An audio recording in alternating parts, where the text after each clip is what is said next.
Hi! Hello mga katropa, ka-59 at kayeye. Narito na naman pong muli ang inyong lingkod. Wala pong iba kundi si Papa Dudes o Kuya Manong. Kuya na Manong Pana, bumabati po sa inyong lahat ng magandang umaga, magandang tanghali, magandang hapon, magandang gabi at magandang madaling araw. At ang topic o pagsapo na ating pag-uusapan ay napakaganda rin. Ito po ay tungkol sa conflict resolution technique, sa mga diskarte o mga strategies na pwedeng gamitin ng mga gwardya habang nagpapatupad ng kanilang tungkulin kapag mayroon pong salungatan o pagtatalo. Kaya wag po kayong bibitaw sapagkat napakaganda po ng ating topic at marami po kayong madadampot na kaalaman na pwede po nating maituro sa ating kapwa, katropa, kayaya, ka-59. Pero bago po ang lahat, nais ko po kayong i-welcome sa aking YouTube channel, Extreme FYI Vlogs. Go, go, go, go!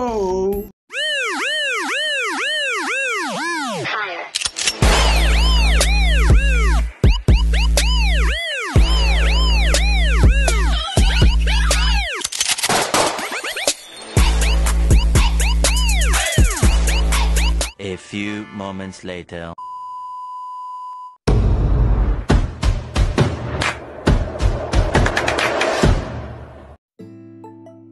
De-escalating tense situations is a crucial skill for security guards.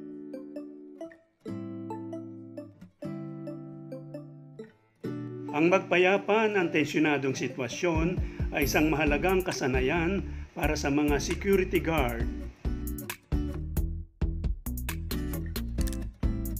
De-escalation strategies for security guards involve a set of skills and techniques designed to prevent conflicts from escalating and to resolve them peacefully.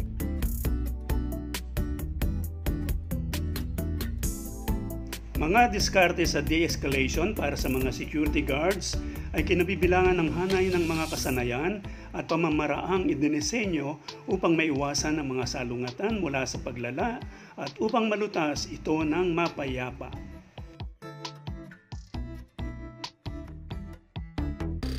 The goal is to maintain a safe and secure environment while minimizing the use of force. Ang layunin ay mapanatili ang isang ligtas at matatag na kapaligiran habang lumiliit ang paggamit ng puwersa. These strategies are crucial in handling stressful situations, dealing with aggressive individuals, and preventing potential harm or violence. Mga estratehiya na ito ay mahalaga sa pagkontrol ng mga nakababahalang sitwasyon, pakikitungo sa agresibong individual, at pagpigil sa potensyal na pinsala o karahasan. 10 strategies to defuse a tense situation. 10 estratehiya para mapahinahon ang tensyonadong sitwasyon.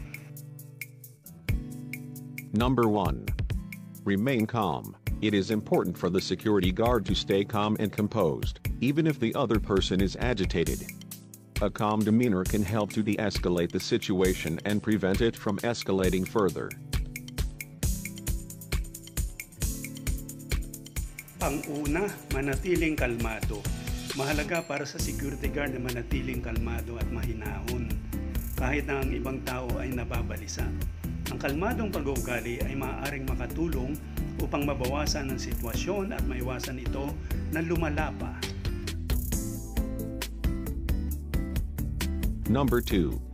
Use active listening. Security guards should listen to the person's concerns without interrupting. By acknowledging their feelings and showing understanding, the security guard can help to defuse the situation.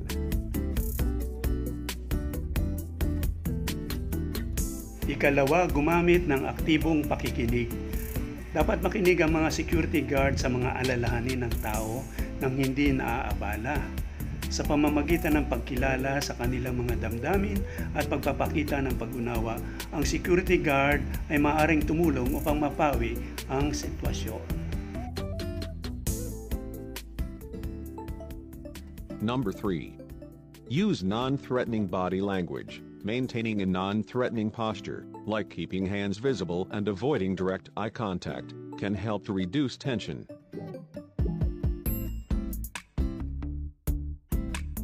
Ikatlo, gumamit ng hindi nagbabanta na galaw ng katawan.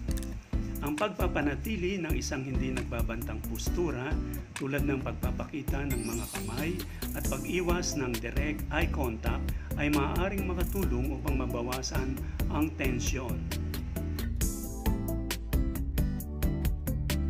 Number 4. Speak slowly and clearly. Speaking in a calm, clear, and slow manner can help to soothe the person and make them feel heard. Ika-4, magsalita ng mabagal at malinaw. Ang pagsasalita ng mahinahon, malinaw at mabagal na paraan ay maaaring makatulong upang umamo ang tao at iparamdam na sila ay napakinggan. Number 5. Use de-escalation techniques. These might include techniques such as using open-ended questions to encourage the person to express their feelings, paraphrasing their words to show understanding, and offering reassurances where appropriate. Ikalima, gumamit ng de-escalation technique. Maaaring kasama sa mga ito ang mga pamamaraang tulad ng paggamit ng mga bukas na tanong para hikayatin ng tao na magpahayag ng kanilang mga damdamin. Binabanggit ang kanilang mga salita upang ipakita ang pangunawa at nag-aalok ng mga patiyakan kung saan ito ay angkop.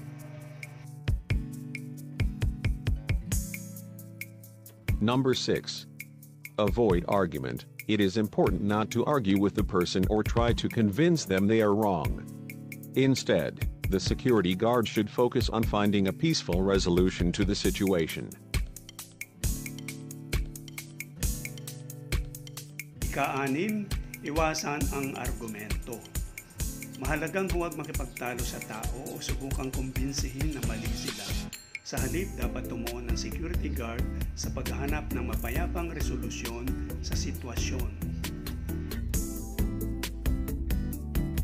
Number 7. Create space, if safe to do so. Creating physical space between the security guard and the person can help to reduce tension. Ika-7, gumawa ng espasyo. Kung ligtas na gawin ito, ang paggawa ng pisikal na espasyo sa pagitan ng security guard at ng tao ay makakatulong upang mabawasan ang tensyon. Number 8. Call for backup. If the situation continues to escalate, the security guard should call for backup. This could be other security staff, a supervisor, or the police, depending on the situation. Ika-8, tumawag ng backup.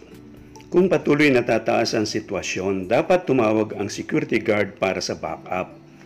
Ito ay maaaring isang tauhan ng seguridad, isang supervisor, o ang pulisya, depende sa sitwasyon. Number 9. Use distraction techniques. Depending on the situation, it might be helpful to distract the person with a different topic or suggest a change of scenery.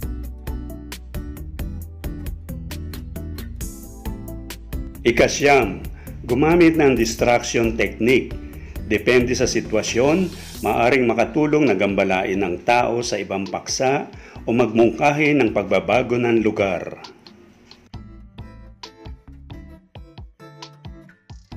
Number 10. Document the incident. After the situation has been resolved, the security guard should document the incident, including what led up to it, what actions were taken, and how it was resolved. This can help to prevent similar situations in the future.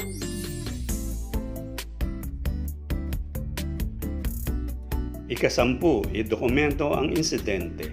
Matapos malutas ang sitwasyon, dapat idokumento ng security guard ang insidente. Kasama na kung ano ang humantong dito, anong mga aksyon ang ginawa, at kung paano ito nalutas. Makakatulong ito upang maiwasan ang mga katulad na sitwasyon sa darating na panahon. Remember, every situation is unique, and what works in one case might not work in another. The security guard should be trained in a range of de-escalation techniques and be able to adapt their approach to the specific situation. Tandaan, ang bawat sitwasyon ay natatangi at kung ano ang gumagana sa isang kaso ay maaaring hindi akma sa iba. Ang mga security guard ay dapat sanayin sa hanay ng mga iba't ibang diskarte upang iakma ang kanilang aksyon sa kaukulang sitwasyon. Okay mga kayeye, katropa at ka-59, bago po tayo magtapos ay nais ko pong i-summarize ang 10 strategies to diffuse a tense situation. We have number 1, remain calm. Number 2, use active listening. Number 3, use non-threatening body language. Number 4, speak slowly and clearly. And number 5, use de-escalation techniques. Number 6, avoid argument. Number 7, create space. Number 8, call for backup. Number 9, use distraction techniques. And last but not the least, number 10, document the incident.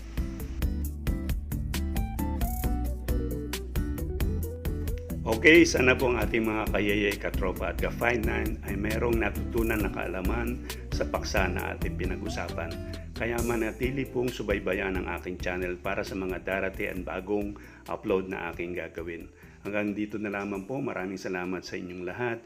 Ingat po kayong lahat and God bless you all. Bye-bye!